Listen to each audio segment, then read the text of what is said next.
والعصر ان الانسان لفی خسر الا الذین آمنوا وعملوا الصالحات وتواصوا بالحق وتواصوا بالصبر۔ اس کا نتیجہ کیا نکلنا چاہیے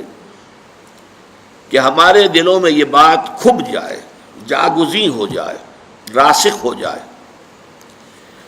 کہ انسان کی کامیابی کا دار و مدار دولت پر نہیں ہے، جائیداد پر نہیں ہے، دنیاوی اقتدار پر نہیں ہے، وجاہت پر نہیں ہے، بلکہ ایمان، عمل صالح، تواصی بالحق اور تواصی بالصبر پر۔ گویا کہ اگر یہ چار چیزیں نہیں ہیں تو خواہ کوئی فرعون اور نمرود کسی بادشاہت کا حامل ہو، یا قارون کی طرح کے خزانوں کا مالک ہو، یا اسے دنیا میں کسی بھی اعتبار سے بہت شہرت حاصل ہو گئی ہو، لیکن وہ شخص ناکام ہے، نامراد ہے، خائب ہے، خاسر ہے۔ البتہ جس کے ہاں یہ چار چیزیں موجود ہوں،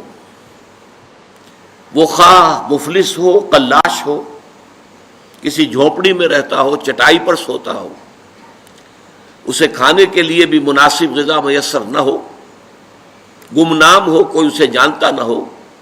لیکن وہ کامیاب ہے، کامران ہے، وہ مفلح